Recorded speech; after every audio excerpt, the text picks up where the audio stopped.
Imagine waking up to the sound of sirens, knowing that your life will never be the same again. You look at your family, your house, your car, and you realize the time for planning is over. From now on, it's only about surviving.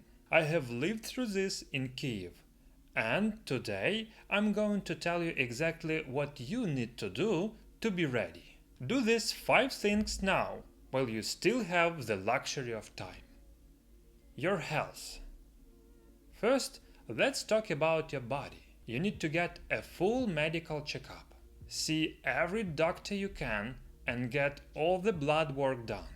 This is good advice during peacetime, but in a crisis, it's a lifesaver.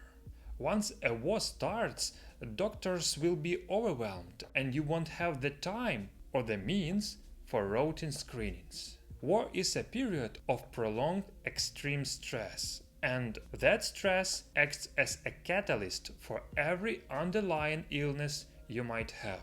You could have a basement full of food, but it won't matter if a sudden toothache stops you from eating.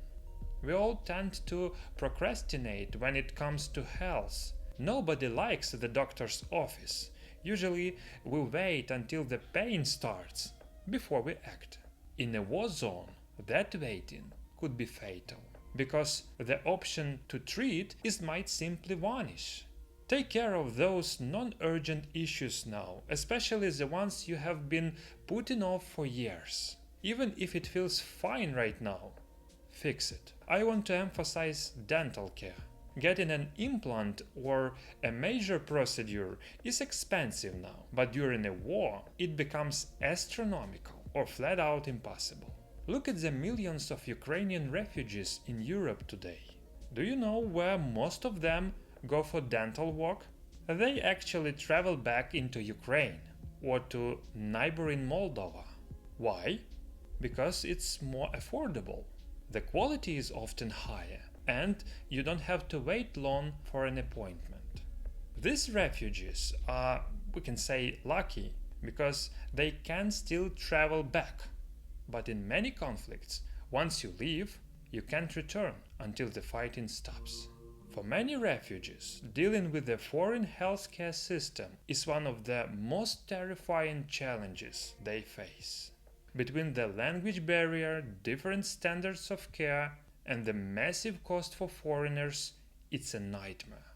You can avoid all of that by getting treated now in your own country under familiar conditions. Build up a safety margin for your health. Get that minor surgery, fix your vitamin deficiencies, and get your fillings done. Strengthen your back so you don't end with a herniated disc at the worst possible moment. You need to know your weak spots and stock your med kit accordingly. To help with that, we have put together a professional med kit checklist. For the price of a coffee break, you can download it via the link below. It's a small, smart investment in your safety. It will help you track exactly what you need and includes vital tips on how to store and use your supplier's property. Prepare your home and vehicle. Next up, you need to prep your home and your car. This topic is huge. Honestly, it deserves its own video, and we will make it soon on this channel. So make sure you are subscribed so you don't miss any of those updates. When it comes to your home, here are essentials. Home safety. Do you have a spot in your house that can serve as a shelter? I have already made a detailed video on how to find the safest place to hide from missile or drone strikes. I will leave a link to that in the description. Energy independence. Expect blackouts. It's not a matter of if, but when. The price of generators and solar stations will skyrocket once a crisis hits. So buy your backup power now while it's still affordable. Water supply.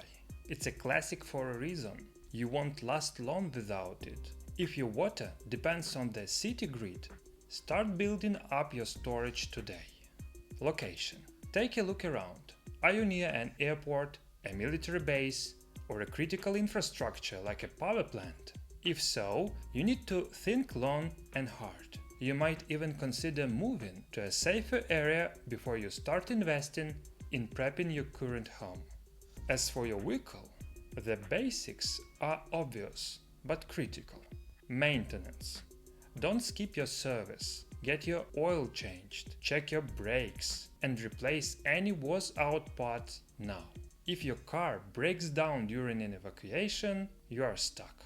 Fuel storage. During a war, gas stations run dry almost immediately, and the queues are insane. Having a fuel reserve at home could be the difference between getting out in time or being trapped in a dangerous zone. The right vehicle. Ask yourself, can your car actually get you to safety? Honestly, an EV is the worst choice for an evacuation. A diesel engine is usually your best bet, provided there is a supply for diesel in your region. The go bag, documents, and your road. A go bag is the foundation of prepping, not just for professionals, but for anyone who cares about their future. We are currently developing a detailed checklist of everything that belongs in your bag. But for now, let's focus on the core principles: safety, health, and hygiene. Beyond your medkit, think about what else keeps you safe. A high-quality pepper spray for self-defense is a smart addition. Food. Stick to high-calorie, non-perishable items that don't take up much space. Warmth. Your priority is keeping your feet dry. Always have extra socks. Pack thermal underwear or a full base layer suit. Also, your warmth depends on your ability to start a fire, so make sure you have reliable fire starting tools. Power and communication. You need a power bank, a small radio, spare batteries, a flashlight, a physical paper map. Documents. Keep paper copies of everything in waterproof Ziploc bags. It's also wise to have a digital copies on a thumb drive.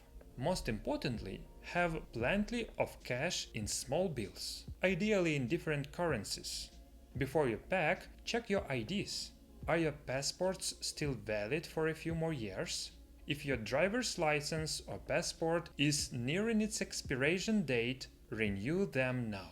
Think about power of attorney for your property in case you have to leave. This has been a massive issue for Ukrainian refugees. Many want to sell their property or cars from abroad, but getting a power of attorney in a foreign country is much slower, more complicated, and way more expensive.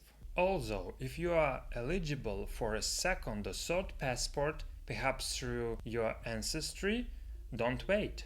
Even if your current citizenship is great, a second passport can offer unexpected advantages during a war. We might do a deep dive on that later. Once your bag is packed, test it. Try walking at least 5 kilometers, about 3 miles, with it. This will tell you very quickly if it's too heavy or uncomfortable. Finally, none of this matters if you don't know where you're going. Sit down with your family and decide on meeting points. If the cell towers go down, everyone needs to know where to meet up. You need a local meeting point for the first few hours and a long-distance meeting point far away from potential risk zones. Plan your primary and alternative routes and mark them clearly on your paper maps. Relationships and emotional resilience. This leads us naturally to the next point: your family. Discussing evacuation routes requires honest, open communication, and having every family member strictly stick to the plan can literally save lives. Imagine this: a conflict begins and you immediately head to the meeting point, but suddenly your parents tell you they are staying behind. They know your route, you discussed the plans months ago, but now everything is falling apart.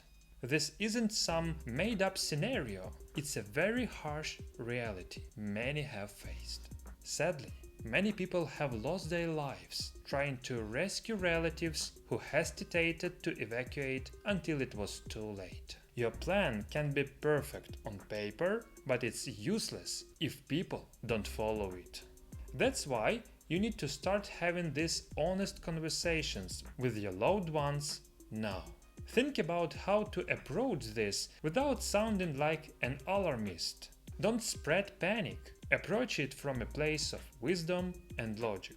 If you have children, think carefully about how to explain things to them.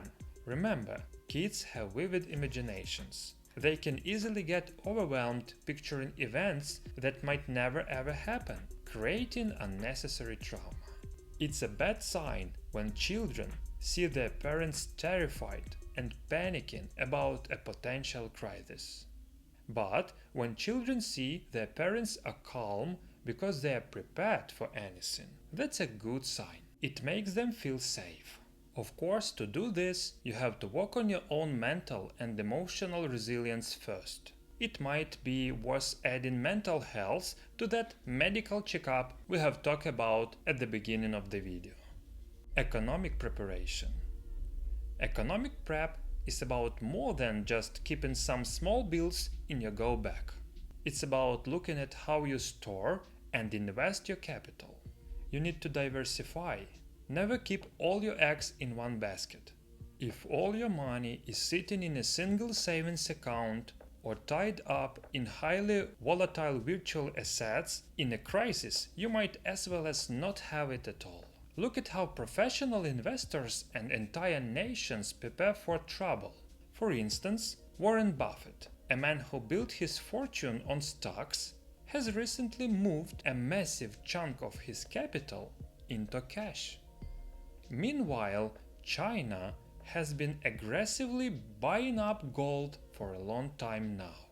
The risks for Buffett and the risks for China is different, and they are acting accordingly.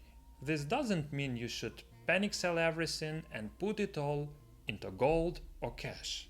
It's a signal that in anticipation of a crisis, your savings must be diversified and move away from high-risk assets. Evaluate your assets and potential risks. For example, maybe you are a successful owner of several properties, but they are all in the same city. That might be convenient and profitable now, but what if your country is in a high-risk zone for war or even a natural or man-made disaster? In that case, it's much safer to have properties in different cities or even in different countries. That is true diversification. Economic preparation also means prepping your business or your career. I have 2 videos on this channel that you should watch. The first is about businesses that simply cannot survive during a war, where I analyze the risks that hit companies the hardest.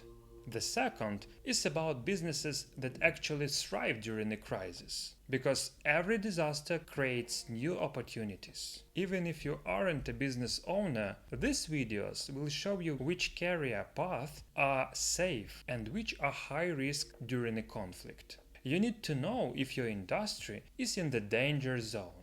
If you value the work we do here, please support the channel. Hit the like button, subscribe, or consider leaving a donation via the links below. It helps us grow and keep bringing you high-quality practical content.